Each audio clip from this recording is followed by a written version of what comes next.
AoIR 2021.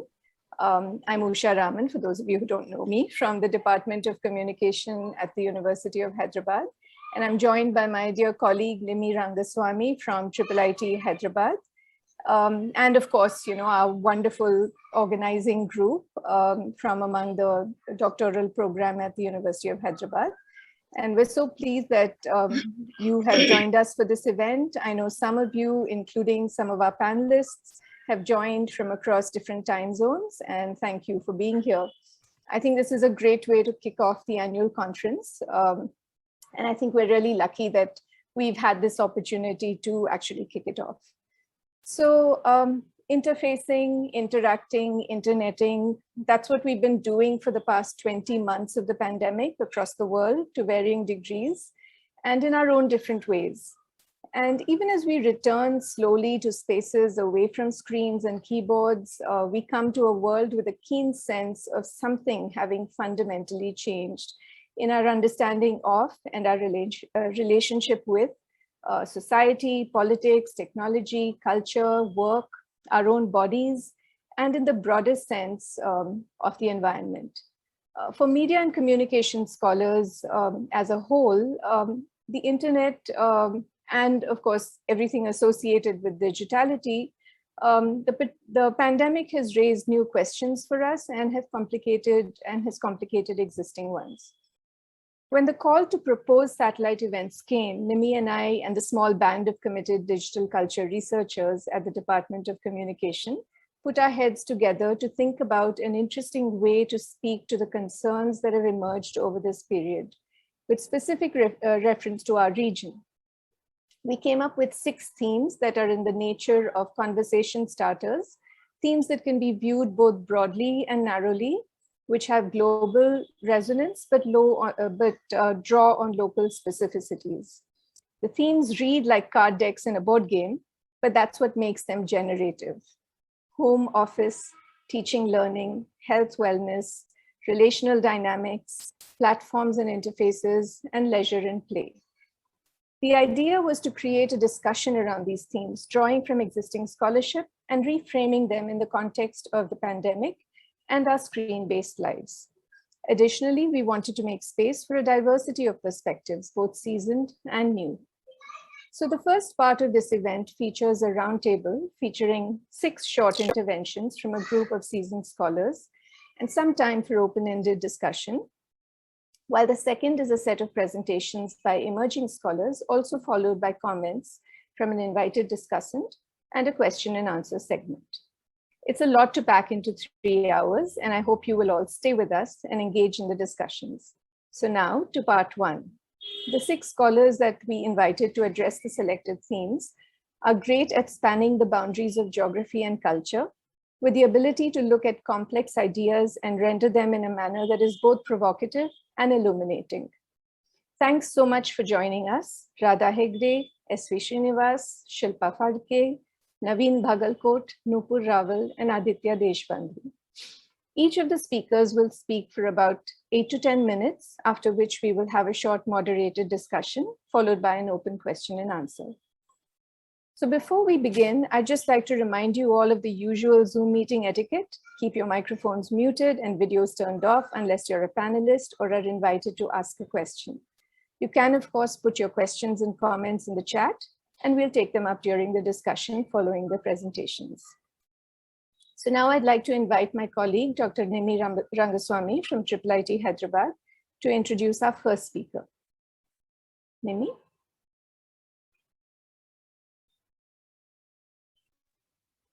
You're muted, Nimi.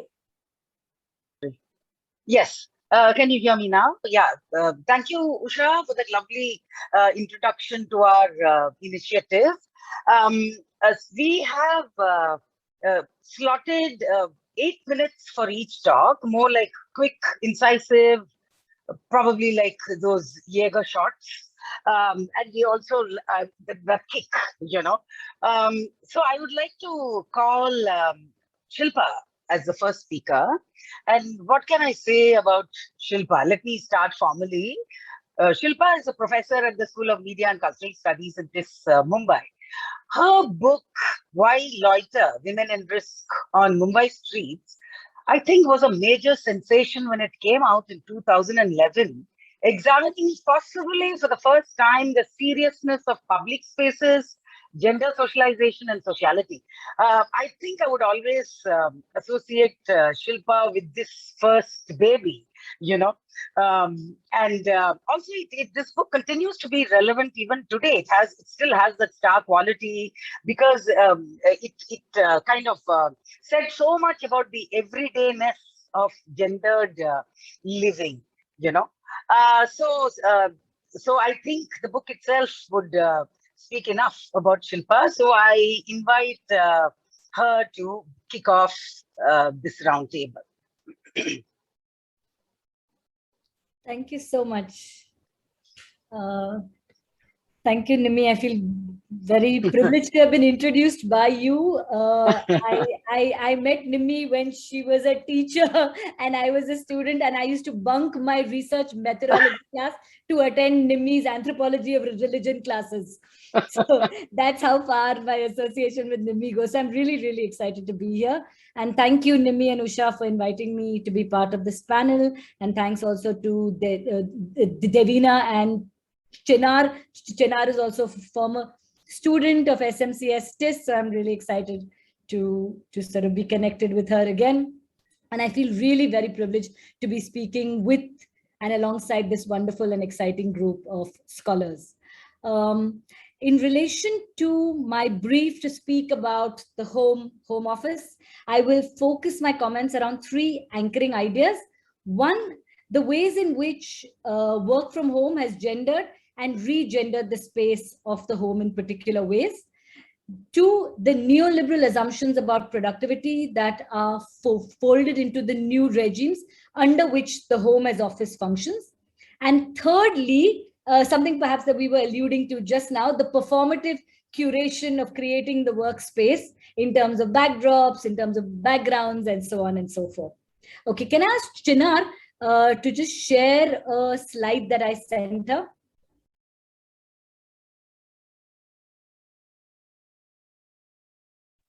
Is my screen visible? Yes, thanks so much, Chinar. So on 9th September this year, Harsh Goenka of the Indian Express Group tweeted about a woman who wrote to him saying he should begin work from office as her husband was making a mess and making life very difficult at home. While Goenka posted this as a mildly amusing comment on the current situation, and it got all kinds of responses. If you go to the Twitter tweet, you will find them. It is reflective of a larger gendering of space within the home, recalibrated by the pandemic and the changed conditions of work, which have tended to entrench the home further as belonging to men, though run by women. Okay, thanks, Chinar. You can take that off. At this point, it is well known that the gendering of the domestic during the pandemic has seen a rise in domestic violence. Part of the problem is that women are stuck at home with their abusers in contexts where there is no respite.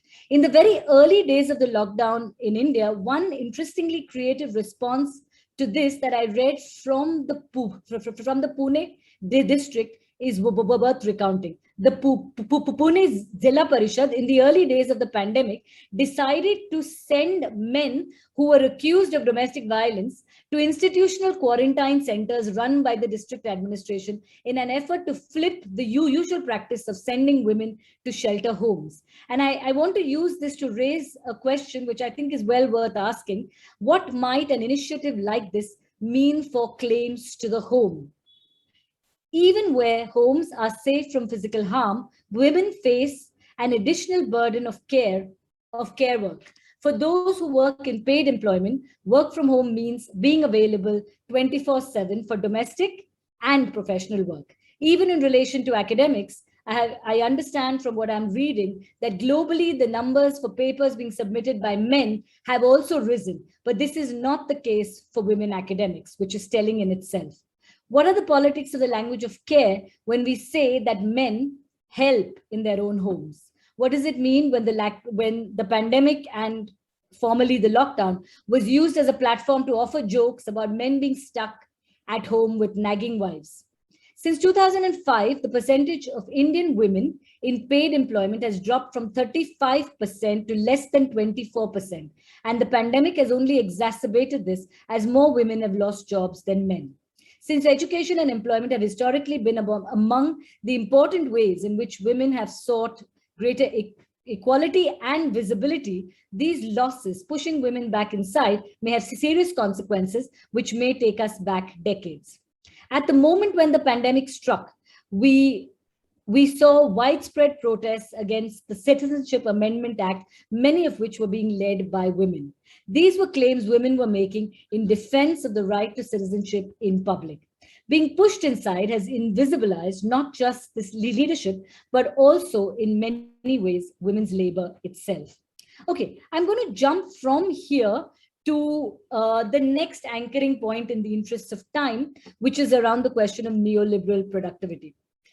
What happens to the home when it is also the office? Do our hours flow into each other? Do we have meetings before breakfast or during dinner?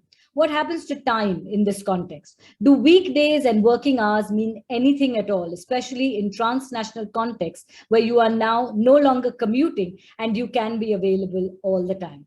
What is the neoliberal assumption about productivity and the desire to demonstrate that the pandemic might keep us home but cannot affect productivity? Even as the conversation in regard to mental health and a politics of care has grown, it has not significantly impacted the demand that all of us demonstrate that we are good consumers and neoliberal entrepreneurial subjects by taking responsibility for ourselves. In fact, the conversation on mental health takes place parallelly alongside the expectation that we produce as if there were no pandemic.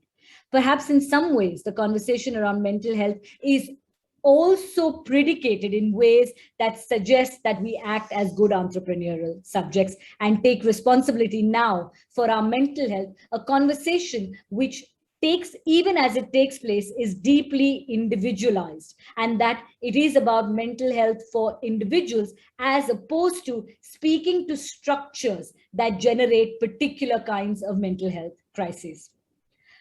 The last point I want to make is in regarding to performing workspaces. How have we curated the spaces which are a window into our homes as we work from home, do panels from home? What are the performances of curation that go into creating the workspace in cities where homes are small?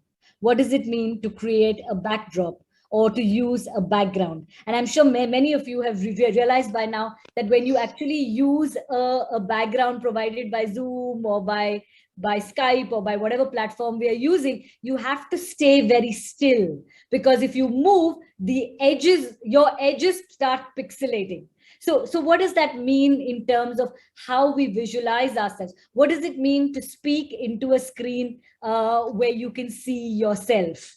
What are the mirror images that are created? What are the distances, and concomitantly, what are the intimacies created by these windows into our homes? What are the alienations created by the lack of face-to-face interaction? Is the space we then showcase one that is carefully curated, or do we at some point give up? I remember that there was a point at which I would sort of move myself around and check what was behind me. And at some point in the pandemic, it just became too much. And I was like, it's fine, you know, it doesn't matter what's behind me. And concomitantly, who can afford to curate and what? Is this curation once again linked to a world of real estate that exhausts us all to live in the perfect 2 BHKs done up in model home style furnishing? And as we were just asking, how do we do lighting? Do we want to be seen? Do we sometimes do lighting that enables us to hide? What are the conversations about what we wear? Do we live in our pajamas as parts of our bodies are never seen? And how do we frame this? I remember my daughter always says that every time she's asked a question in class, she changes her server so that she suddenly disappears, you know? So she's lost in there, and by the time she reappears, the question is moved to somebody else. So how are we arranging our appearances and disappearances? And linked to this, what are the kinds of intimacies that are produced by the act of using the home as a workspace and a window when one has conversations online. As a segue perhaps into the next conversation, I just want to say that as I teach, my daughter will bring her spectacles to me to clean for the 10th time in a day. She will turn up at my desk and pick up a pen or request my phone in sign language, which she uses to scan what she's writing so that she can upload it to her teachers. My spouse will hear my voice, get hoarse, and bring me tea. As I teach, a parent will flit across a student's screen. People from our home lives are visible on our screens. I will pick up my laptop and walk across my study to shut the door because my dog Sophie has walked in and I can hear sounds from outside.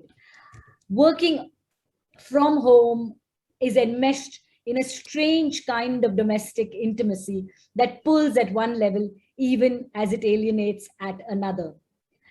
One of the reasons I was so dismayed to find that I was the first speaker is that I had every intention of writing a conclusion as I spoke to the rest of you speaking. But since I'm going first, I'm going to have to do without a conclusion. And so I'm going to stop here.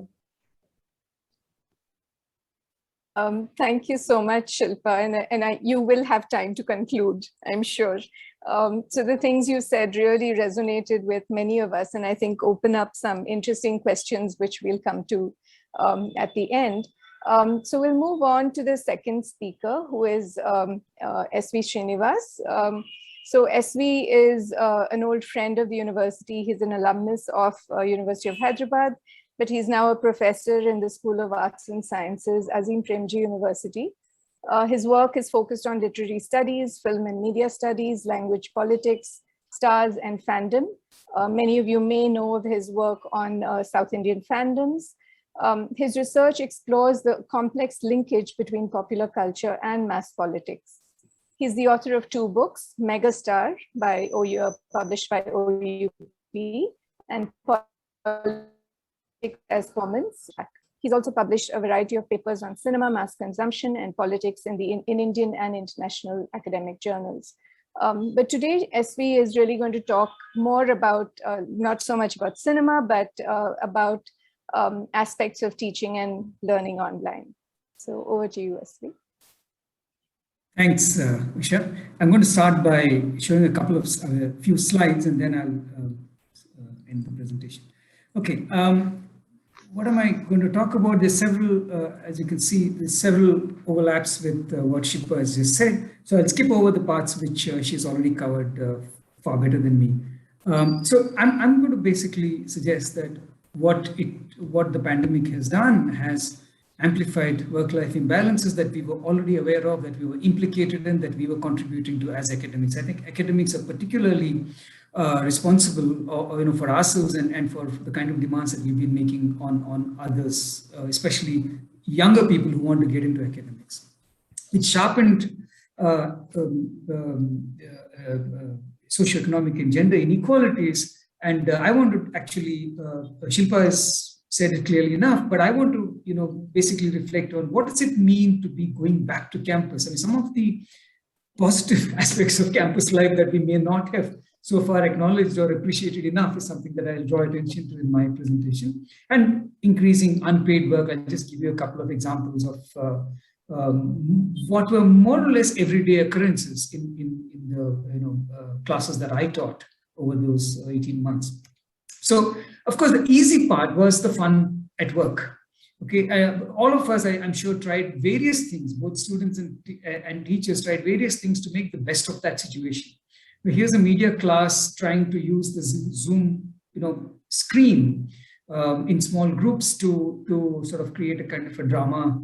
Drama on soups, but just to sort of reflect on the present, the literally here and now, and how as media students they can do things with it, how can they can be creative with this platform. Here's another one where they arrange themselves in a way that you could tell a story. More of this, memeing about me, about how the classes are going, and so on and so forth. This happened quite a bit as we were sort of adjusting ourselves to the new normal, and this is yet another one. more fun happening in the literature class, metamorphosis, people appeared as cats. And that's, I want to sort of cut to the difficult part, which is these black screens, right? So it was nice and fun and so on to have metamorphosis being played out on the Zoom screen, but a majority of the class was not visible. It is part of the drama in this instance, but in a number of my classes, I would find that in spite of repeated reminders and sometimes not so gentle ones, people refused to appear on screen. And we know why they were not appearing on screen. There are many reasons. And,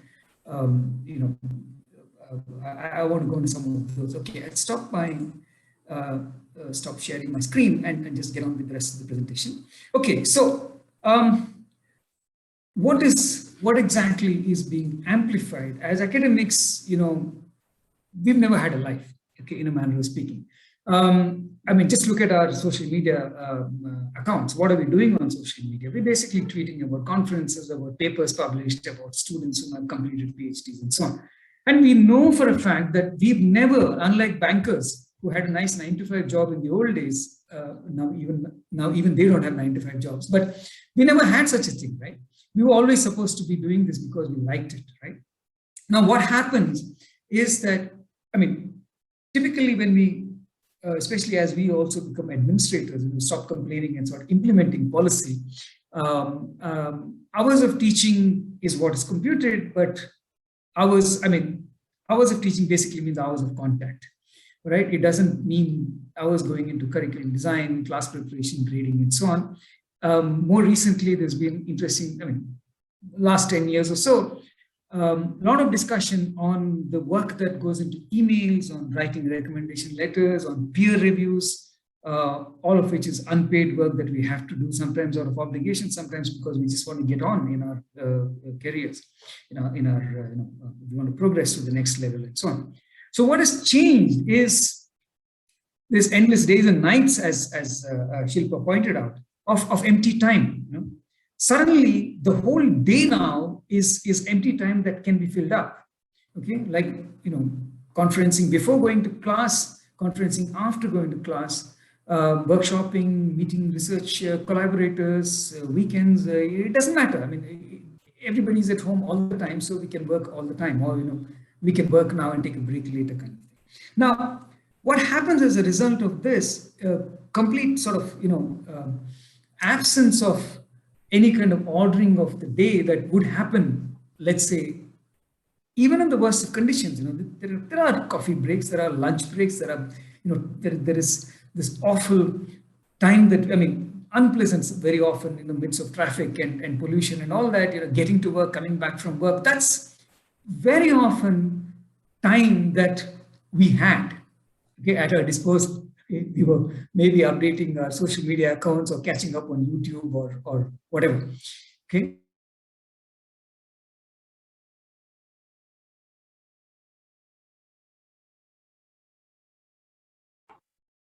Sorry, we seem to have lost Srinivas. I think there is a lag. Yeah. Yeah, let's just wait a couple of minutes. Yeah, we'll just wait. Yeah. Could someone also please just text him? He might not know that he's fallen off the meeting.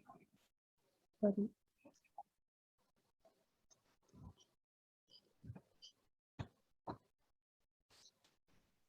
No matter how much we try and simulate face-to-face events online on Zoom, this happens, right?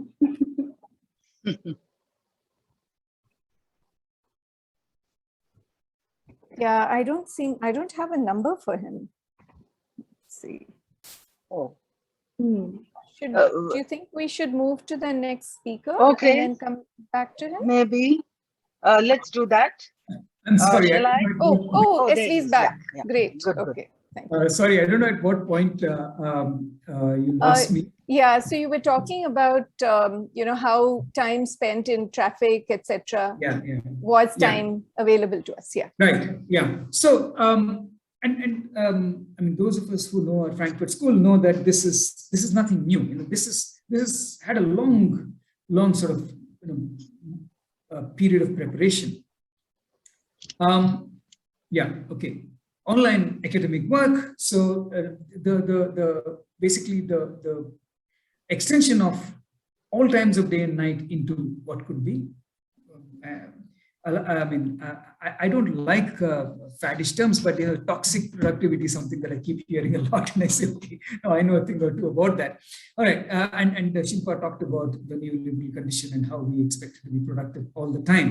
All right, so I think this is a good time for us to sort of look back at how much we have contributed to this, even during the so-called normal times. Okay, how easily have we bought into this logic of saying, look, we like what we do, so we will do it all the time. Okay. The second point that I wanted to make is about differential access, differential access, which had a lot to do with socioeconomic kind of context. When we went online, for the first time, some of us realized that in spite of our privilege, 24/7 electricity was something we did not have, right? We might live in fancy houses, but too bad if our neighborhood is just that part of the city which doesn't have that kind of electricity, right? But for many students in class, in spite of the fact that, say, a university like mine actually gives laptops to students who can't afford them, right? They were giving internet connections on the mobile phones. Okay. I believe it was 2 GB of data per day. Okay. Nevertheless, the double whammy of socioeconomic location and geographical location, a lot of these students were also in semi-rural or small towns where there wasn't very good mobile connectivity, let alone broadband. Broadband was impossible. So as a consequence, what happened was that working from home effectively meant going to some neighbor or some part of that village or town where there was mobile phone access so that you could get data. And you could only access classes on the mobile phone because there was no way you could connect your laptop to that, given the kind of bandwidth you had.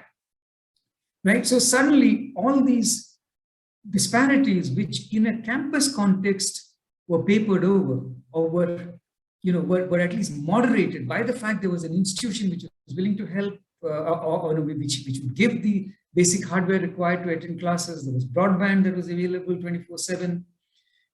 There were places where you could, sit and listen to classes, which is the classroom, and so on. So that access was no longer there. And then you had men working for Narega. The young men who was supposed to be in class were working for Narega to support their families. There were girls, of course, who were doing domestic work. They were both boys and girls taking care of younger siblings, sometimes teaching them maths and English and so on and so forth, because they were all at home, right? So it was very gendered, it was very class driven, the inequality of access. And we knew this all the time, but this became much more amplified during the pandemic. Now, the last point I want to make, related point about care work. In the first wave, it was largely gendered. In the second wave, I noticed in the limited interactions that I had, suddenly it seemed that everybody was doing care work because almost everyone had people falling sick in their families. So boys were cooking, okay, not a bad thing at all, but they were just, the scale of the pandemic was just so shocking that everyone seemed to be impacted in some way or the other. But of course, the burden of it was falling largely on girls, on women. There was another kind of, another aspect of care work, that is that faculty members found themselves, and very often it was female faculty members, found themselves getting more and more involved in the lives of their students because the students would reach out to them. Long distance on phones, sometimes WhatsApp calls and video calls and so on, requesting all kinds of assistance sometimes, or sometimes just wanting someone to speak to. So we were getting increasingly, I'm seeing we here, although I wasn't doing very much of that work, very increasingly getting involved in the lives of our students, not quite knowing where to draw the line. How much should we know? Okay, should we know something about what's happening in their homes? Okay, at what point should we say, okay, don't tell me this? and so on. Okay, so the very difficult situation for a lot of faculty members, a lot of women faculty members, right? So and I can also well imagine what the situation may have been for students who are seeking this kind of support, or faculty members seeking this support in institutions where it was not available. Okay, so I'm talking in some ways about the best of institutions. Okay, I'm partial when I say that, but I think I was in the best of institutions which was offering this kind of support, or where faculty members were offering this support. So what next? I mean, what are we looking at in future? We're definitely looking at the so-called hybrid mode continuing into the future. Many universities are going to say, oh yes, you survived the pandemic, you can now teach in class and do a section maybe online. I believe this is a time when institutions are already making those plans, have online sections entirely. They don't have to turn up, they just have to make their degrees while staying online. All right, which means, of course, more work. And what I want us to be alert. I mean, I'm not complaining about more work anyway. More work is going to come our way, like it or not. But I'm basically, just reminding us that we went through the pandemic waiting for it to end, saying, look, educationally, this is not the best of situations. We're putting in so much effort. Students are putting in so much effort. They're listening to our videos late at night after everyone goes to sleep, because that's the only time they get in. All right. We know that no matter, I mean, we know even now that no matter how hard we tried to mediate online sessions with asynchronous material, as we were calling it in our university, and I believe many of you would also, it was just a lot more work for students. And for the most part, except in some instances, the performance seemed to have dipped. Okay, we were constantly recalibrating our grading sort of rubrics to make sure that students didn't fail or didn't do too badly, and so on and so forth. So when we go back to classrooms, I mean, what if an entire section were to remain online, not the same students, but another section appears online to get basically something that's much less than what a university, what a college or a university degree was in the past, or was expected to be accepted in some instances. Yeah, just give me a minute. Okay. Srinivas, I think we are running racing against time, right. Though it's so interesting. Yeah. Okay, so let me just end by reminding us all about the advantages that campus infrastructure has always had, but we may not have appreciated it enough. And I want to look at that as, first of all, the alerting us to the importance of spatial distinctions between the home and the work part, and the fact that it is time in the campus, time in the classroom is also time of other kinds of work for many people. Care work, caring for children, caring for siblings, caring for so and so and so forth. So let's hope we all return to campus and stay there for a long, long time to come. Thank you. Yeah. Thank you so much. We'll soon be getting back to you with all the chats and questions that we are seeing. So let me call Dr. Naveen Bhagal. Of course, Naveen and I know each other. It was interesting when I started teaching HCI, though I'm trained in anthropology, I started meeting people from design backgrounds, computer scientists. It was quite a dimension, a new dimension for my professional life. And that's how I met Naveen too. And it opened up a whole new domain of understanding and learning for me.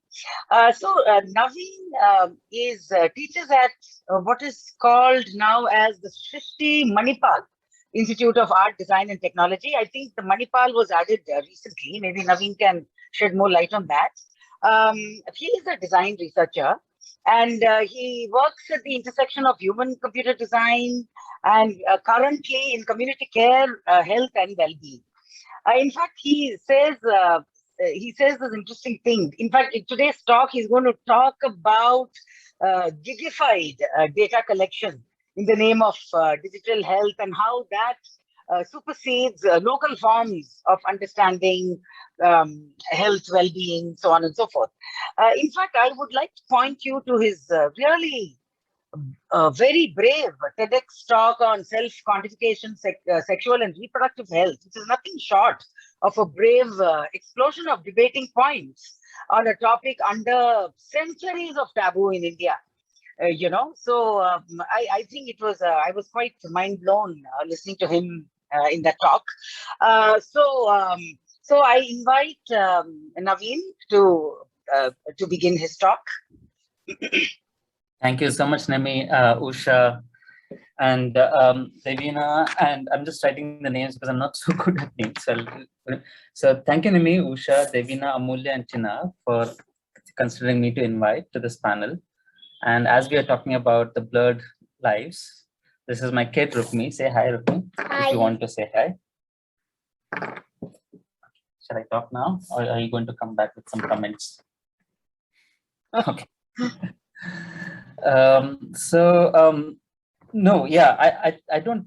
So Srishti Manipal, we got Manipal. Srishti Institute is a private design education institution, and Manipal took, brought us over last year. But I won't go into that today. I think that would have been a very nice segue after Srinivas's talk. But I think but there's much more also interesting parallels I can see that I would like to talk today. We all know that healthcare in India is largely, at least primary and community healthcare is public funded. And we have one of the largest network of frontline health workers in the world that are trained and supported to whatever extent by the government, and they do immense amount of work. And the pandemic actually is a true testimony of their work on the ground, including starting from contact tracing, education of the communities around COVID precautions, as well as what's happening. As well as now with the vaccine coming in, addressing concerns around vaccines, trying to help people get vaccinated, and doing a lot of door-to-door work. Interestingly, the contrast in the way that the government thinks about, and government now increasingly is a conglomerate of government and corporate interests, thinks about care work is a complete contrast. So I'll just give one example of that, and one is of course Arogya Setu, which is my recent I'm really provoked, and I would say I'm quite pissed off with the design world out there, the professional design world, which contributed to the design of Arogya Setu and also celebrates it as the COVID design response to COVID. I won't go into that, but it again shows how utterly in a completely devoid of understanding that the design world is about how healthcare works in India. So, but another example of this top-down imagination is this by Kiran Mazumdar-Shaw, and I think this was an opinion piece that she wrote for Indian Express called as "Budget Push Can Turn Asha Workers to Digital Health Agents," and this was sometime in January 2021. And in that she writes, as digital health agents, they can enable teleconsultants between specialists and individuals, acting as an important digital link between primary and tertiary care in rural areas. And then now combined to link it to what is happening in the recent reports that has come about how Anganwadi workers and Asha workers have been pushed to use apps to collect data and track their own care work. And then the recent promise by the Prime Minister about the National Digital Health ID, where there's seamless data available for all service providers about individuals so that the healthcare experience can be seamless. And these words are used that are actually borrowed from design thinking, corporate design world. I mean, the designers sold these words to the corporates, and the corporates have successfully, seems like, sold it to the healthcare policymakers at the level of government. And increasingly, what it seems to be very clear is that the rich work done by health workers on the ground is going to be commodified into platform of gig.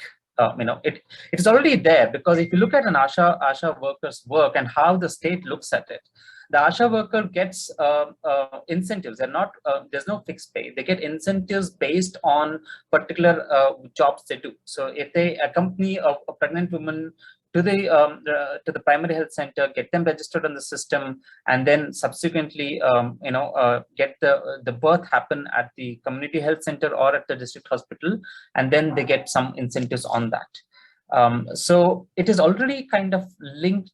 It is already the main structure is already there for somebody like, let's say, a combination of Swiggy and 1mg, for example, or Proctor to come and say, hey, you go and collect this data about your community.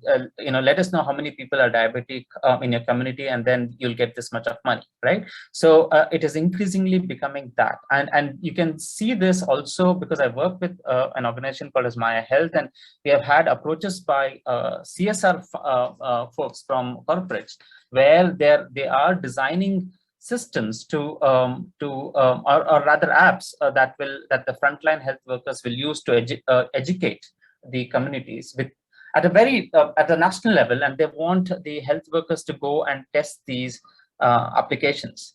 But they don't have any budget for the health workers to pay for the health workers for their work. They claim that this is just to do, they will learn how to communicate better with these apps, so why don't they do it for free?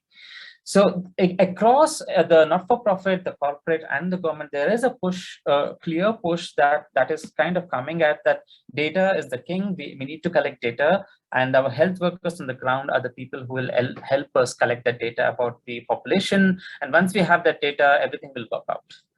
But clearly, we know that there's a huge gap, and there's enough research. I mean, all situated, located research about the complexities of data collection in health. In India at one level, but also the amount of work the care work that goes into making not only data, but healthcare infrastructures work by the ASHA workers, Anganwadi workers, the nurses at the PHC, and also the family members. So, and it is, so one of the things that then comes back to me as a question, as a researcher and as a design educator is, how do we then, what is the resistance? Is there any resistance from activists, advocacy folks, policymakers, who and as well as design educators and designers? What can we do about this, right? And I think there is a lot of resistance. I mean, this is linked with what is happening with Aadhaar, right? So there is a lot of activism pushback, legal pushback, policy pushback. But I think there is a role for the design community or the academic design research community that we could play, definitely.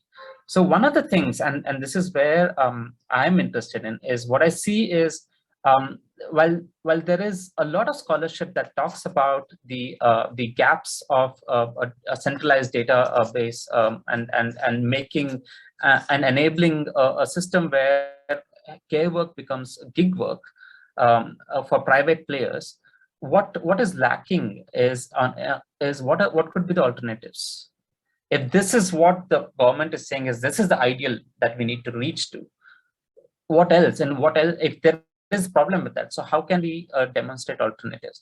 And it's not that alternatives are not there and they're already happening on the ground. It's not that we need to think radically different. But I think the radical is already happening on the ground. It's about trying to recognize that. And in a very simplistic terms, then it's about trying to put the local in more at the center of things.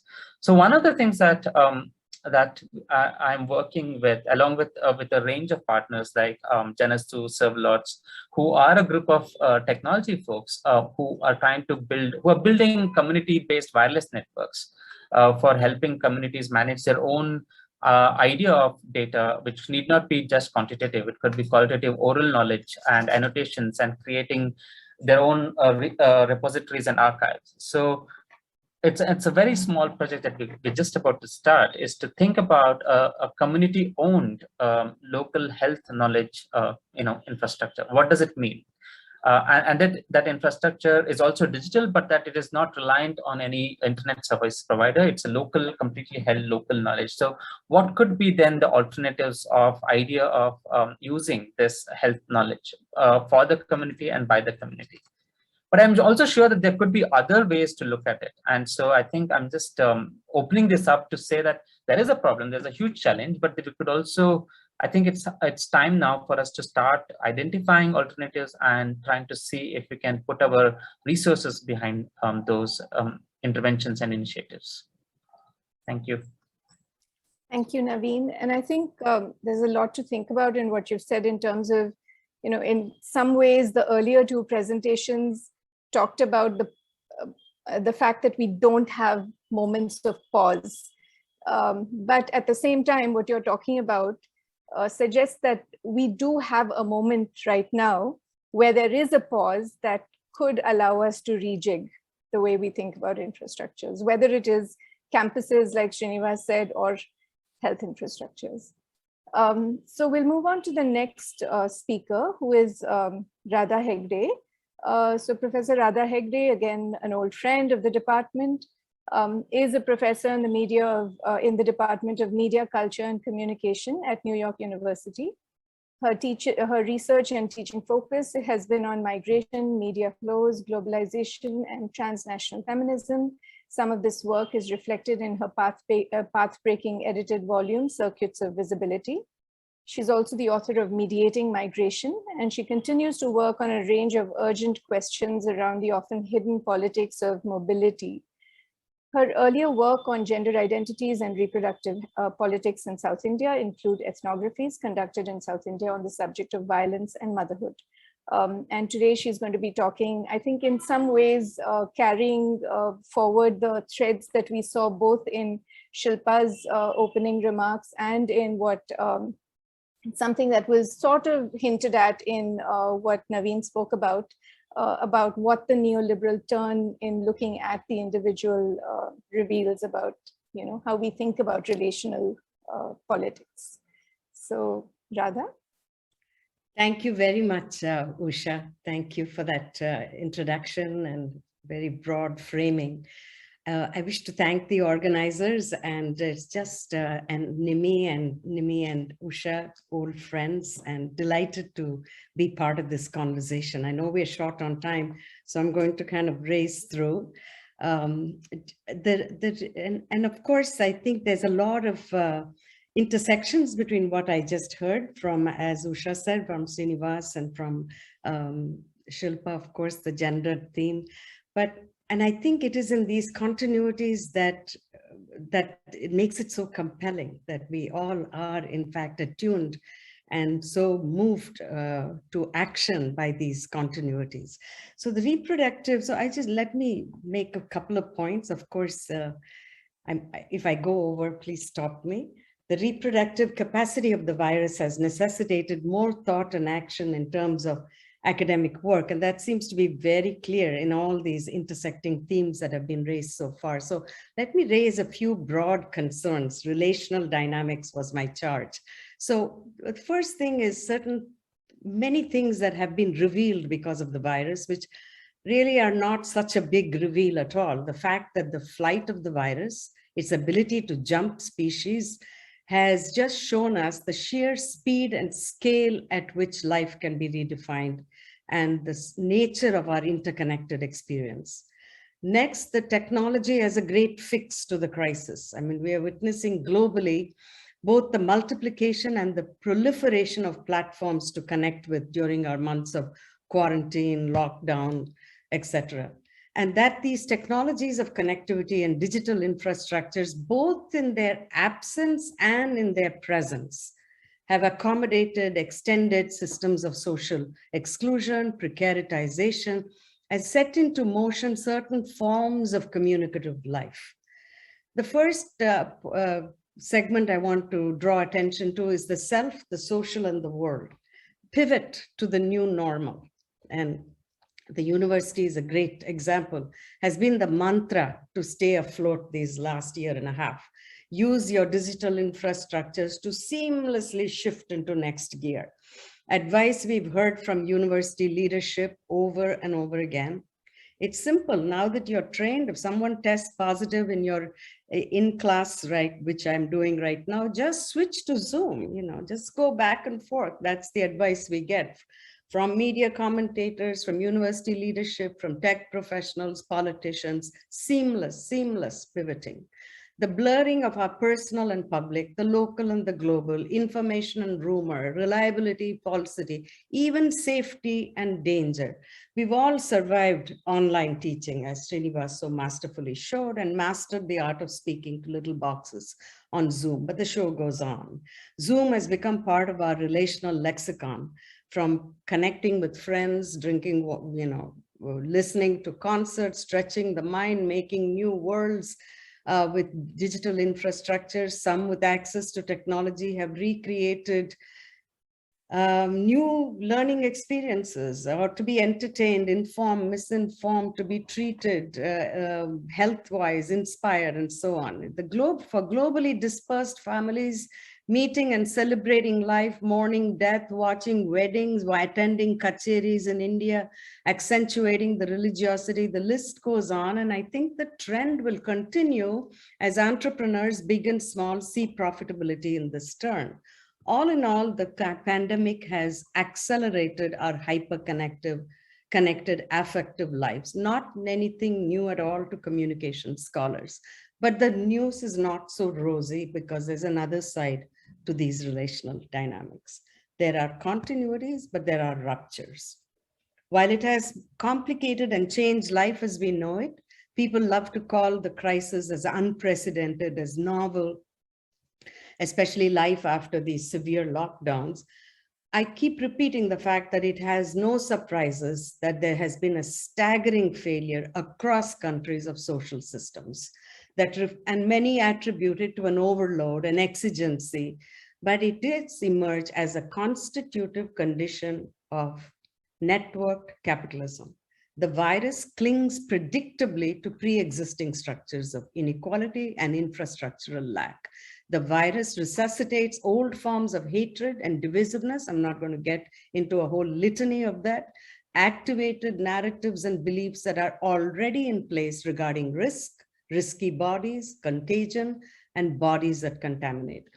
Relational dynamics that have been set into motion have to be viewed against the policing of populations with respect to informational logics, digital infrastructures within which social life is actualized, elided, or perhaps erased. I still have a couple of minutes. Relational crises and bodies at risk. And here I might get into Shilpa's turf a little bit, but as feminist scholars, we know this is the way it is. The subject of gender violence has been one that I have been paying attention to during this time on a global way, and also with diasporic communities in the US. The subject of gender violence is a perfect example to defamiliarize the meaning of the home and relational norms, which constitute these relational dynamics. In the enclosure of the home, the subject, subjection, and systematically reproduced hierarchies are linked. During the pandemic, there has been a global spike in the number of domestic violence cases across countries. So the stress of being confined in the home with one's abuser, coupled with limited access to digital infrastructures, has made sheltering in place absolutely unbearable. Global data reveals that calls to helplines have increased in all parts of the world, and quarantining at home compounds the perpetrator's use of mechanisms of power. And cutting off digital connections and surveilling communication has been the main strategy of abusers to isolate women from their support systems. I do some work with the domestic violence and diasporic women, and this has been what we have been reported nonstop. During the past years, I've been in conversations with immigrant groups. Access to internet, possession of smartphones are crucial to reach hotlines, counselors, and the police.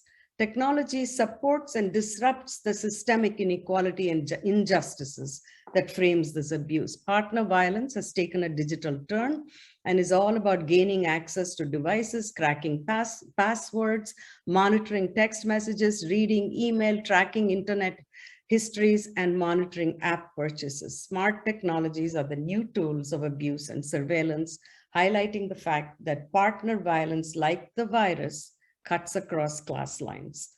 Abusers are able to wrest power from their victims by manipulating devices.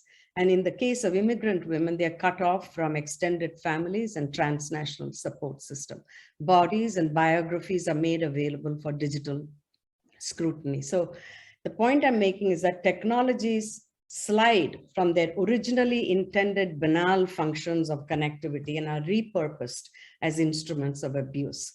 In interest of time, deferring responsibility, and this is the neoliberal point that I want to kind of end on, the failure of social systems and deferring that responsibility. Deferring responsibility as a communication problem of individuals away from the structure is again a constitutive condition of networked neoliberal economies. Just yesterday on CNN, there was an interesting news item. Wall Street Journal has been publishing a series of pieces called Facebook Files about a whistleblower reports that Facebook was fully aware of the terrible effects of Instagram on young girls, and that its algorithms designed to reduce angst to actually increases divisions, and that they follow absolutely no safety protocols when it comes to developing countries. Now, a Facebook executive, the president of Global Affairs, said it was ludicrous to suggest that platforms have anything to do with inciting violence. Then he makes this remarkable statement: attributing to a platform is a technological explanation that gives false comfort.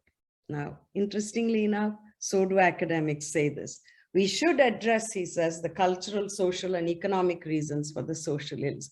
But coming from Facebook, this was an instance of completely distancing itself, a tech company distancing itself from the conjuncture against which we need to understand the dynamics. So, sorry for doing this one breath thing like Shankar Mahadevan of the past. But we need to take pause and realize that we need to rethink the enterprise. We need to decenter the premises and the utopic reach of technology, which happens right around us in our own, in my own department at least. But what, we need to decenter. And what is winning out during the pandemic is the reproduction of a problematic neoliberal emphasis on the individual and updated versions of the contract between the individual and the social structure. Insularity has deepened this crisis, and the neoliberal emphasis on the centrality of the individual as the responsible citizen deflects and defers any public accountability. So by treating the pandemic as a crisis, we're looking at it as a singular event. The larger construction of systemic failure is elided. A crisis then gets instrumentalized and inserted into other agendas, disconnecting the ties between the individual and the social structure. So for critical scholars, our questions, our research cannot go on from now onwards as business as usual. The crisis has to be about resetting our priorities and reminding us that our work is ongoing. Thank you very much, and sorry for the rush. No problem at all, Radha. Terrific talk. I'll just comment quickly on two things.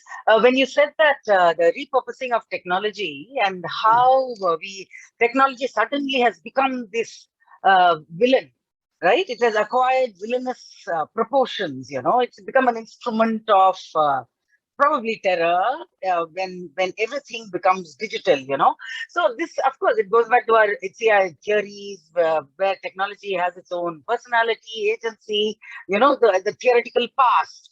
I was reminded of that. And the second thing is, earlier in your talk, you're talking about the new normal, right? So there is this, and the seamlessness of many things. So we were having the seamless chats today in our workshop. just talking about the new normal, and people are not very clear.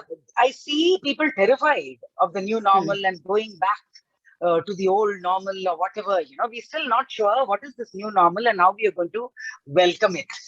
So these are the two things I thought of when I heard you. So thank you so much, Radha. I would like to call Nupur now. Nupur is a postdoctoral researcher at AI Now Institute at New York University. Nupur researches and writes extensively on gig work and platforms, and her PhD has been from UC Irvine. She is a student of Paul Durish. Is about gig economy and ride hailing, and she did her ethnography in Bangalore. So I'm sure, and she's recently written about a piece from her from this research in interactions. I'm assuming that it was written during the time of the pandemic, and I'm sure Nupur is missing the Bangalore traffic now that the pandemic is 18, 19 months. The Bangalore traffic and the times when she did research with the ride hailers and the service providers. Okay, so over to Nupur.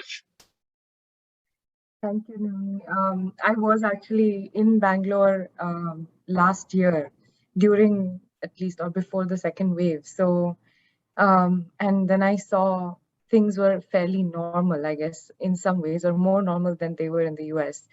But I will, in fact, draw on some of those observations and experiences to talk about platforms, I guess, in this moment. I don't have particularly a lot more new things to add because I think a lot of things have already been brought up, and I'm grateful for that. So I'll just try to add some points to what I've seen. And it's a nice segue also from what Naveen was talking about, because I think the way that I've seen the pandemic manifest in the most visible way when we talk about platforms, and here I'm referring to more so to gig platforms such as food delivery platforms and ride hailing such as Uber and Ola and other kinds of apps that essentially offer a lot of either essential services or things that you need on a daily basis to reproduce yourself, or sometimes even what could be classified as comfort. And they seem to offer you this promise of last mile delivery and either taking you from your home to somewhere or getting all these goods and services right to you in the comfort of your home, right? And so what would it mean, or what has it meant when this pandemic has changed and turned life upside down? And I guess the most visible effect has been the increased granular monitoring of gig workers overall. And definitely it's been, this watershed, quiet but watershed moment of data collection. So before I go into that, I think I want to also flag something, right? So in the little subfield, the communities that I hang out and do my research in, everyone is, an advanced technologist. It's HCI scholars, computer scientists. So it's kind of almost the assumption or the new normal for people to talk about our datafied lives and sort of increased surveillance and new kinds of ways that companies find to collect data on us, our bodies, and our social relationships and our meaning-making practices, right? That we also use digital platforms for, be it Facebook, be it Twitter, be it the sort of relatively innocent act of ordering grocery deliveries home. So in that sense, I don't have anything new to say in terms of saying, yes, there was, more or a hyper proliferation of data collection as far as the pandemic was concerned. But what I'm more excited about as a scholar is also how the rise of platforms, even before the pandemic, has in fact meant that there has been a new regime of norms, so to speak, or something that I've been very closely following is how social norms, cultural norms, right, or the quotidian norms in terms of our kinship relationships have slowly but surely changed as we participate in platform interactions and exchanges. And so when I refer to the pandemic and the granular monitoring of gig workers, something that all of my Indian friends and colleagues must have experienced, but I don't think it was quite similar in the US or Europe or elsewhere. is that we started seeing on these dashboards of these apps that you've ordered some sort of food delivery, and now this app has taken it upon itself to tell you what the bodily temperatures of the restaurant workers were at the time of preparing your food. What the bodily temperature of the person, of the delivery person was before in the morning when they went to go and start their work, and then what is somehow the current temperature or the latest temperature of this person who's going to deliver your food. So that's kind of one thing empirically that definitely stayed with me. And the second thing, I think the most visible, another aspect is different forms of boundary work that got normalized or became normative during the pandemic, right? So already gig platforms were sort of making or constructing this new normal, right, where people don't need to exit their homes to be able to get a lot of things. And they could even, again, slowly, right, but like start introducing and normalizing a practice where it becomes okay to just click or swipe something on an app and say, I would rather have my food left at my doorstep, or I would rather have my food left with the guard of the building, right? Or it would be almost like a proactive or a pro-social gesture on the part of the customer to say, no, I'm going to meet the person who's delivering my food and take it from them. And that would also mean extra labor on my part, which otherwise was assumed as, a reproductive labor that anyone has to undertake. Like if you want your food, you must go out and get it. And pre-pandemic, that I was trying to look at how, again, things very specific to Bangalore, how this was already disrupting sociality, say, for example, in breakfast habits and in food consumption habits, because, for those who are familiar with Bangalore or largely South India, it's quite the norm to go out and, get idli, vada, dosa, coffee, whatever it is, at one of these Udupi restaurants. And you probably stand at one of those places, or the expectation is that you quickly get your food and then get out of there. But it was also a place of socialization where you would probably meet people in your neighborhood, or it's a way for newcomers to start participating in cultures of that neighborhood. And I'm by no means romanticizing them, because they certainly have a caste and class and linguistic and other kinds of inflections. But what I'd already started observing was how Udupi restaurants, because of the kinds of money that they were making either through these apps versus their physical customers, had started prioritizing or creating special spaces for food delivery workers to come and take their orders. So, it would be quite irritating, but you'd have to do that. You'd have to wait longer at a restaurant if you actually turned up physically. Rather than if you were sitting in the comfort of your home, avoiding Bangalore traffic and ordering some food. So I think the pandemic has further exacerbated it, and it has allowed for even more bizarre kinds of boundaries that customers could draw from the comfort of their homes, all in the name of, or all in the legitimized logics, right? Because earlier what might be questioned or what might be sort of frowned upon has now become legitimized through the logics of health, safety, and whose bodies must be protected while we call the pandemic a global or a sort of a shared crisis. And so without taking a lot more time, the other related point that I would, or two related points that I'll raise, and hopefully we can discuss them, is that I certainly think that the pandemic has not panned out or has not been experienced the same way for all kinds of bodies with all kinds of positionalities, right? And hence it has enacted a form of necropolitics, where earlier, if it was implicit that gig workers are using their vitality, right, and losing their vitality, because a lot of them, especially in food delivery, but also in ride hailing, are younger men who are spending times doing, what is really hard manual work for inordinate amount of hours, and they were already suffering certain kinds of health consequences. Now, again, in the name of, a new norm, right, which is completely sort of like, it makes sense. These workers have been forced to take the kinds of risks and go out and basically live with the virus. And some have even died, while they have essentially increase the vitality, or at least sustain the vitality of their middle class, upper middle class consumers.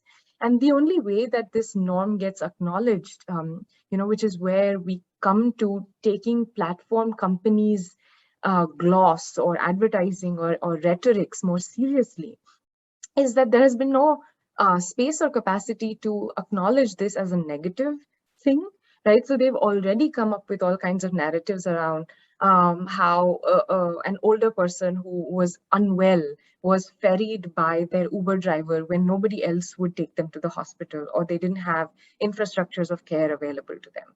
But we're not allowed to or not able to ask more publicly, what does it mean to be an infrastructure of care but not be compensated for it, or not even compensated, right? But what does it mean if you, as a poorer person who has to do this job, wants to for once prioritize your own life and your own health above your work or your job? So the necropolitics and how it's panned out is something of interest to me, and I'd love to talk about it. And the second thing is the category of essential workers, right? And I'm certainly not the only or the newest person to comment on the paradox or the bind of what or who we call essential workers. But I feel like the same kind of narrative and rhetoric of proactively calling certain people essential workers, and gig workers were classified as essential workers across different Indian cities at different points in time.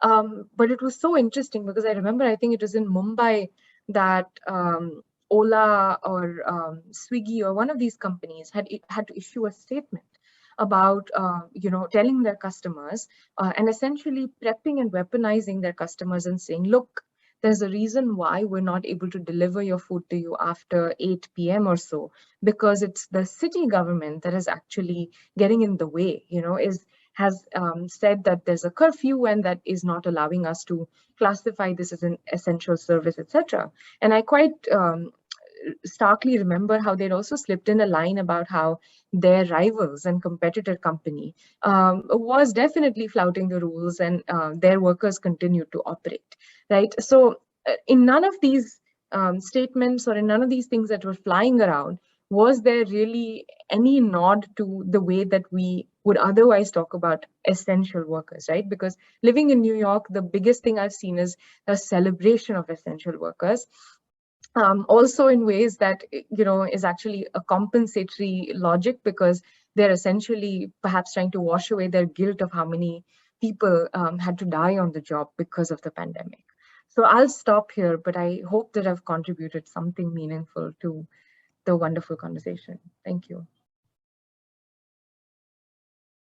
Thank you, Nupur. Certainly things to talk about. And I think something that runs through, all these presentations is, how do we focus on the neoliberal logics that seem to be governing how we understand the pandemic, and in fact, through mainstream media discourse, fashioning how we might think about the pandemic in ways that preclude resistance by many people. So yeah, thanks for that.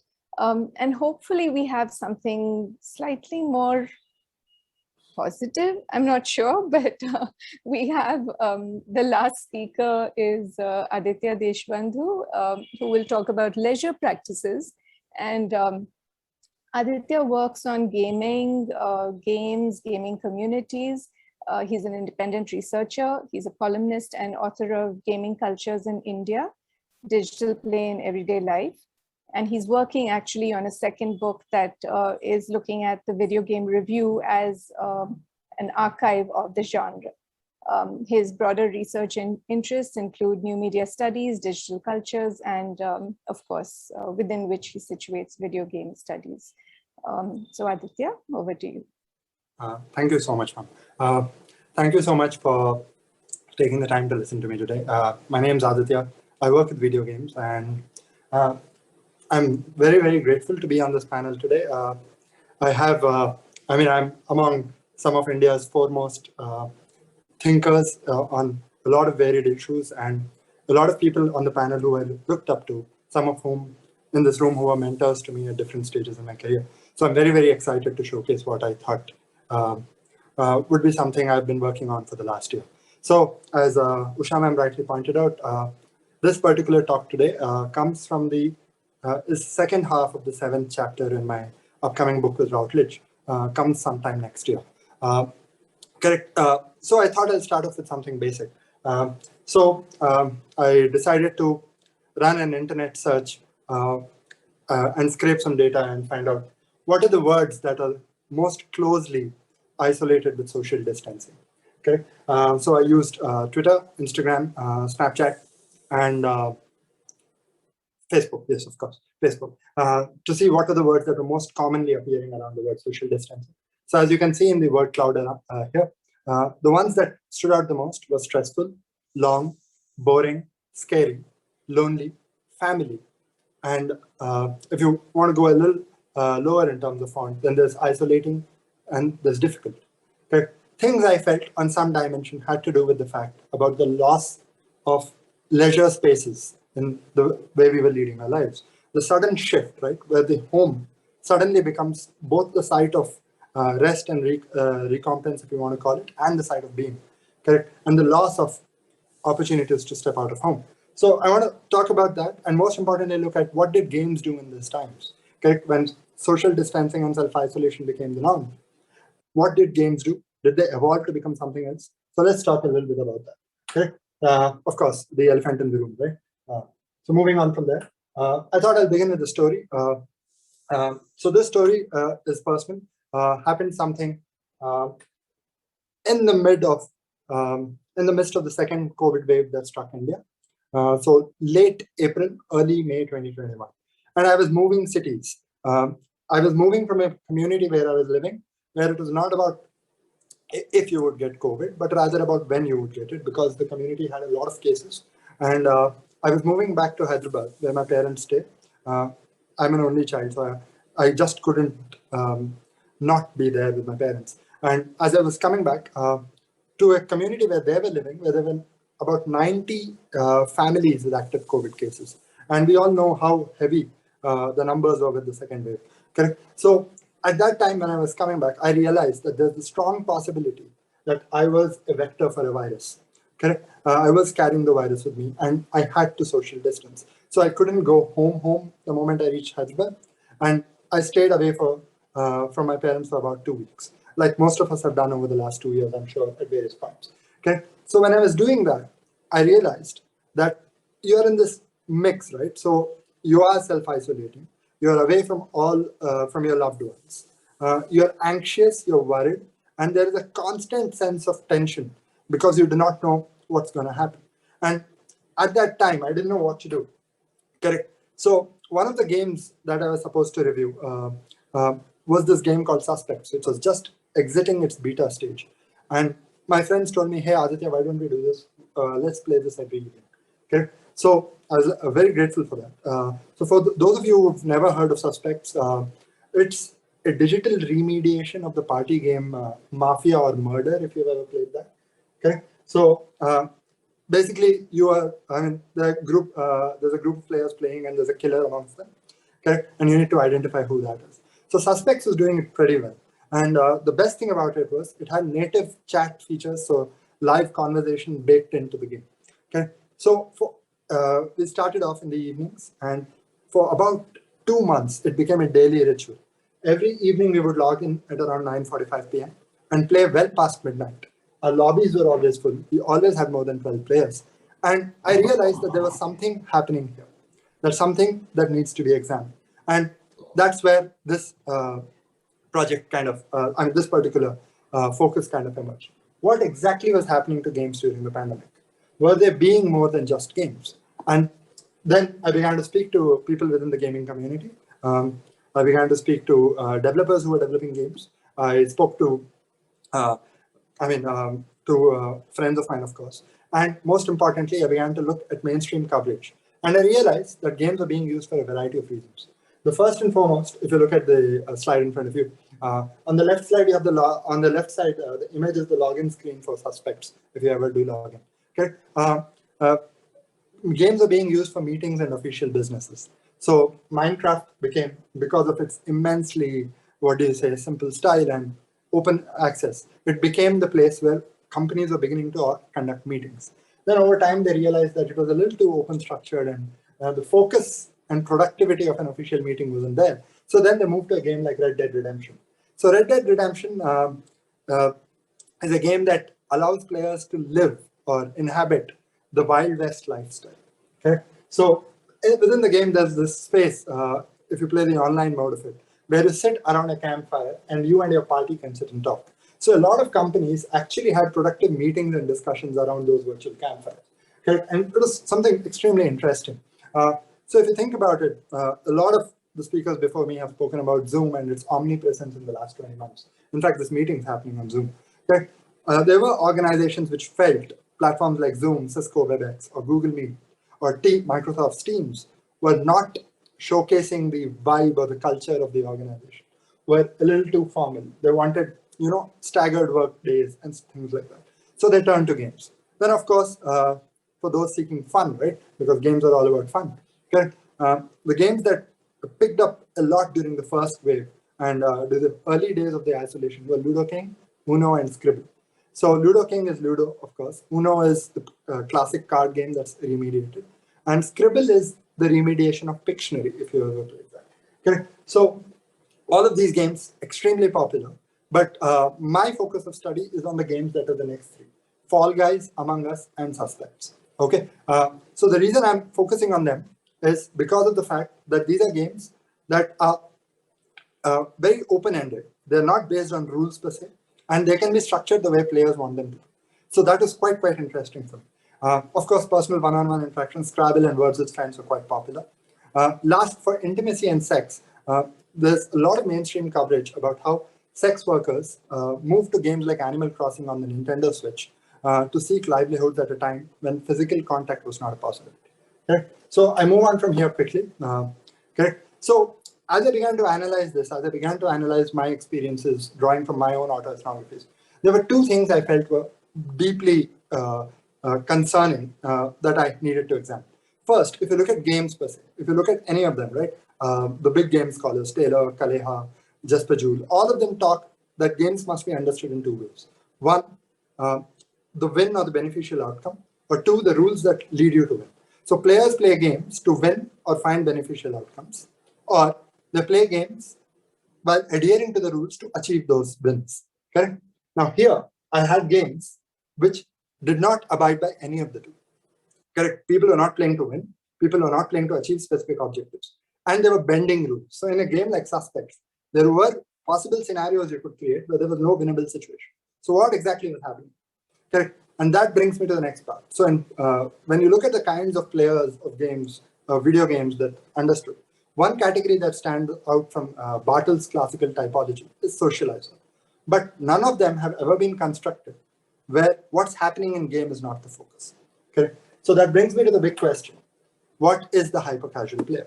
And that's where I kind of bring in this concept that I'm working with. It's called ludic socializing. Correct? So what is happening in these lobbies? What is happening in these spaces? So the conversation was centered around introduction of selves. Players who were coming in, they were meeting each other for the first time. They were discussing preferences of music, movies, TV shows, of course, what's happening on OTT content, which was such a big thing. They were talking about life's ambitions. Some of them were moving to new courses, moving to new universities, about what courses to take and stuff like that. So what was even more interesting for me, as I kept looking at this and I kept experiencing it because I was playing with them as well. Correct? So while game cycles lasted 5 to 7 minutes, in between game cycles, correct, the conversation in the lobby was much longer. They were spending about 10 minutes there. And that was very, very interesting. Correct? And what were they doing in those 10 minutes between cycles? There was banter. They were discussing in-game decisions. They were discussing player personalities because they had just been deceived and killed because it's murder and mafia, right? So all of that's happened. And that brings me to this thing. So the game space, in order to allow this ludic socializing, is transforming into a bar, a coffee shop, a park, or a garden, depending on the kind of interaction you're seeking. If you're seeking a group-based interaction, it's giving you bonhomie and camaraderie to some extent. If you're seeking a personal interaction, then it's giving you intimacy in that kind of space. So that's something I would like to leave you guys thinking with and wondering about. Okay? Thanks so much for taking the time out to listen to me today. And thanks again to having me on the panel. Thank you, Aditya. I think that's a good note to end our Scholars Roundtable. Let me open my, I think I've not opened my camera. Yes. So we have, I think we have used up some time. Then we actually thought about. So I think what I'll do is I'll first apologize to Dr. Sangeet Kumar and the 4 young scholars who are waiting with their papers. So let us take about 15 minutes to do this Q&A, because the Q&As are the most interesting thing that follows the discussion, right? So is there any way of taking questions quickly? Do we have any questions waiting? I don't think I see any questions waiting. So let me kickstart with one observation. I don't know. I think I don't know who was the speaker who talked about this. That the experience of the pandemic was quite conditional, contextual, geographic, so on and so forth. You know, this diversity of experiencing pandemic. If I were to refer to Nupur's gig work, you know, how gig economy works in developing country contexts are very, very different. The kind of framing that you do for gig work in countries like India and certain other countries is, I think, gives rise to a very different discourse. So if we kind of look at the pandemic and we think about how this has played out in different parts of the world or across countries and people, how do we bring in context? You know, we do like to generalize, we do like to abstract, but are we ready to actually contextualize it and localize it and probably see some good stories there? You know, that is one thing I just wanted to reflect upon. Are there any other pointed questions that anybody wants to ask? Any hands going up?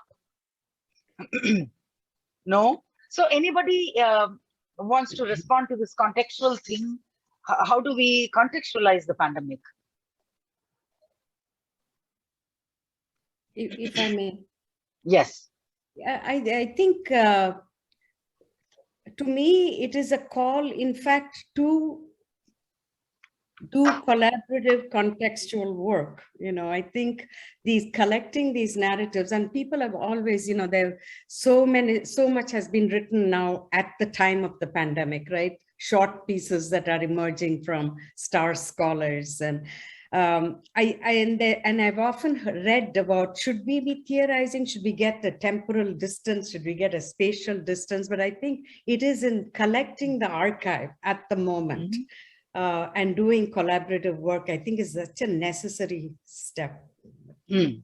Okay. Yeah, I get your point. The collective is very important, but I'm a little bit of a loss of framing. You know, how do I look at all these stories? We have horror stories from abuse to something which we ended on a more positive note with what the kinds of rooms that open up on online gaming, you know. So for me, that is what I'm grappling with, you know. And also when I look, and I was talking about the chats which we were having on the side, people are terrified of the new normal. We don't know what the new normal holds, and sometimes it seems as if we've settled into this online thing, you know, this mediated by the screen.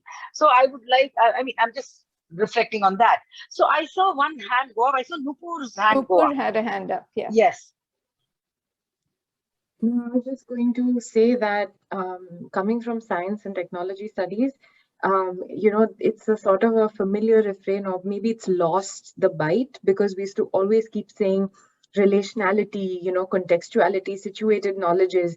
But I felt like the pandemic in that sense is a good moment to like really feel and experience and, you know, understand what those things mean. So like, you know, whether it is what Naveen was talking about, especially health, like none of these things are apolitical or are felt in the same ways, right? So when we start talking about health, we immediately have to start talking about relationships of health, or who is providing them and who is receiving them. So I felt like those words that we otherwise float around gain some very real meaning for me, that it's, and I use it to teach my students constantly, right? Like, what do we really mean by everything is relational, or look at it contextually? and now we can point to a lot of these instances and say, now your location actually matters more than ever. Even though we're not co-present, suddenly where I'm able to wake up and where I'm able to Zoom or Skype from has the most amount of prominence in this day and age. Nimi, there's a question from Sangeet in the chat. Yes. I'll just read it out. I'm wondering if Nopur or any of the presenters have thought about the role of the state in leveraging some of the existing gig economy infrastructures to outsource some of the welfare work during the pandemic, for example, using those delivery mechanisms for grocery deliveries or testing. Okay. I just want to, I just want to comment one thing. I was listening to a talk today, apparently this was after October 2nd, no? So it was about Gandhiji and what he looked at the role of the state. So in fact, there was one interesting vignette where this Gandhian scholar, just a moment, I will I will look at his name. Yeah, Faisal Devji. He was saying that Gandhi during the partition, when private entities, communities were taking the role of the state in offering food and shelter, he said, sometimes I think we should stop this because we need the state to take up the responsibility in doing that. So I was quite taken aback when I heard this, and I started looking at this input differently. So to Sangeet's question, anybody wants to respond that, of course, the state, the Indian state, what they have done. We know, we don't need to say anything more, how they washed their hands off. So how do we respond to it? Do private people, do the public take up this role, or how do we make the state responsible, So there is that dilemma there. Yeah, anyone wants to jump in? Yes, any thoughts on that? I'll just quickly add that I think Dunzo is definitely, again, using a very concrete example, is not sure if everyone's familiar. It's not all over India, but it definitely started out in Bangalore, and it was very troubling in the sense that it offers you a person who can basically do any chores that you want them to do. So if you've forgotten your keys, then they'll go deliver it to your friend's house or whatever. But that has gradually, and again, like, it's all been in the language of saying essential services or things that, and I think the underlying point that I often think about is biopolitical capacities, right? So how much these services allow you to extend and stretch yourself. So it's not all dystopic. I think, like a lot of my global north scholars often tend to, or fatalistic in that sense. But I also think that there's something fascinating going on in terms of class relations. That if you're a person who's extremely tired, fatigued, caught up in your own reproductive rhythms and other things in Bangalore, for instance, these services allow you to extend yourself and be present and do a whole bunch of things, and hence compartmentalize your time in certain ways. But then during the pandemic, the positive part of it is that you can sit at home and order a bunch of medicines, etc., and essential services while not going out. But I'm sure others have things to add. Yeah. Naveen, yes. Naveen has his hands up. And then you, Aditya. Yeah. Whoever, Aditya or Naveen. Yeah, it's okay. Yes. Thanks. I was just kind of responding to the comment in the chat, and also maybe adding that definitely, I think the Asha workers and the Anganwadi workers took both the huge amount of toll on their bodies and also emotions, as well as family life, about the sort of responsibilization of the state, right, on them. Because what happened, at least in my opinion, is that when the contact tracing was one of the key element of early COVID, before the so-called community spread happened, the government put in all its resources in promoting an app which really didn't work. and had huge issues. And it diverted resources away from where they should have actually rather invested in, which is on the ground, people training them, equipping them, and they were left to the local government infrastructures, which anyway they relied on. And the demands on them, as well as compounded with the sort of inherent sort of communalization, for example, of the disease, of the pandemic, led to, for example, in Bangalore, ASHA workers being kind of hounded away from a community. So, and there's a lot of work that talks about this and how, in general, the community health work is very stressful. They have to go beyond their job role, right? They cannot deal with a pregnant woman in isolation from the domestic violence they may be encountering. They have to, and they're not equipped to deal with domestic violence. So the state has been historically kind of pushing its role onto the health workers, as well as and relying on not-for-profits. And I think, as I see it now, the not-for-profits will be are already being kind of replaced in some way through CSR funding, but definitely through the idea of livelihoods and skill development and becoming gig platform work. And again, I would like to reiterate Nupu's point that it is not entirely dystopic. I mean, it's important for us to recognize that it is a huge problem, because we are looking at people who are very vulnerable, marginal, and who we rely on to do a lot of labor in order for the state to deliver what are the rights and the duties, right? But at the same time, there's a lot of value in and the work done by community health workers is immense, and we need to recognize that. And I think that's how, and it has to be recognized at the level of, for example, just the reason why a lot of people get into being ASHA workers is in the hope that they will be government employees.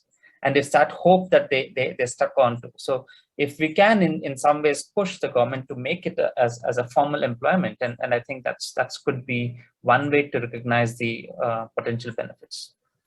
Thanks. Radhika, you want to quickly add your point? So just a couple of observations, because again, it's a video gamer's point of view, you could say. First things first, gig economy, especially in India, I think. So there was this whole wave.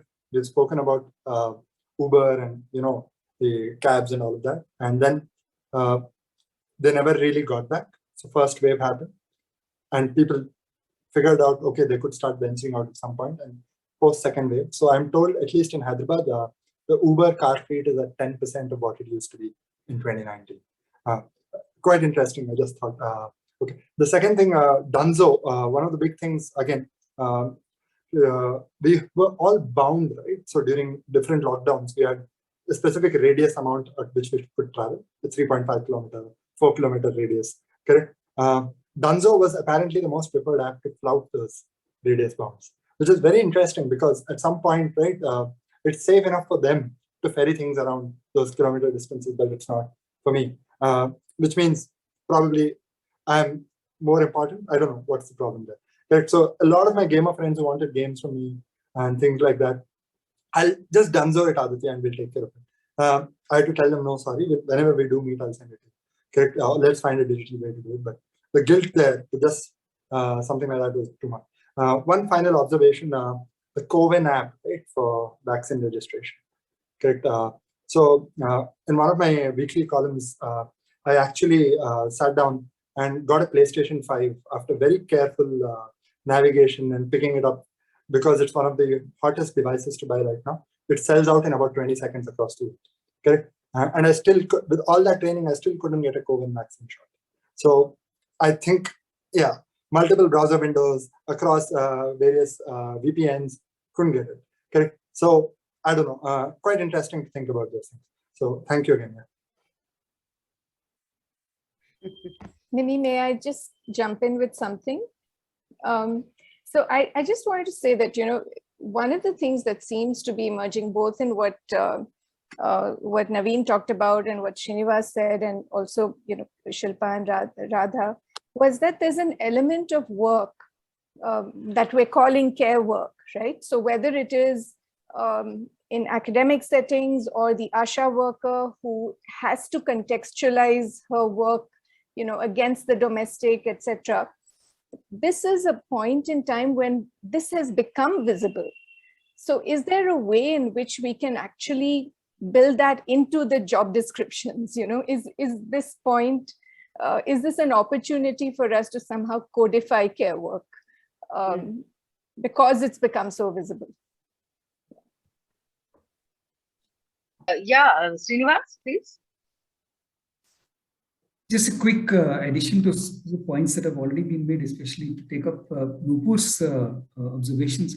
See, this whole Denso and Amazon and the food delivery and so on. One is what they were doing during the pandemic, and the other is the fact that they're going to stay.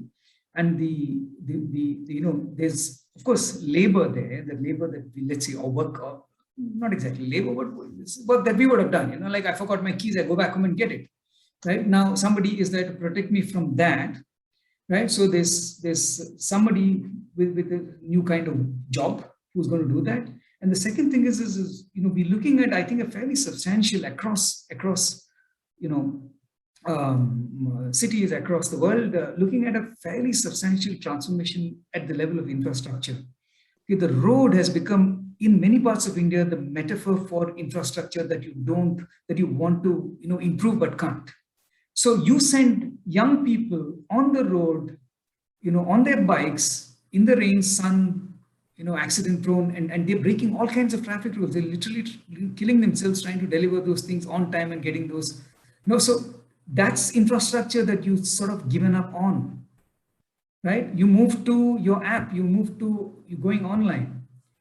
Okay, so it's a bit like saying, okay, now the cinema hall is going to decay and die, and I have this, app-based, platform-based entertainment, and it's also safe. It's this. So, as Radha was pointing out, this how it feeds into, how the virus kind of fed into all kinds of things that have been happening.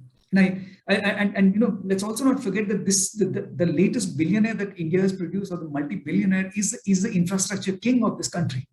Okay, and he owns coal mines in Australia. Okay, so whoever thought coal mines would ever come back into the picture, and so on. So I really think that there's also this middle class notion of comfort and safety. Avoid the road, and the road has both the gendered space and unsafe space and so on. And now, really, working from home as being free from that really laborious and unsafe thing of being on the road. And a whole, only employment there is today, or there has been for some years now, is in these jobs, platform-based, app-based jobs, Swiggy, Dunzo, whatever. Even Ola and Uber are now going off. Not as profitable. Yeah.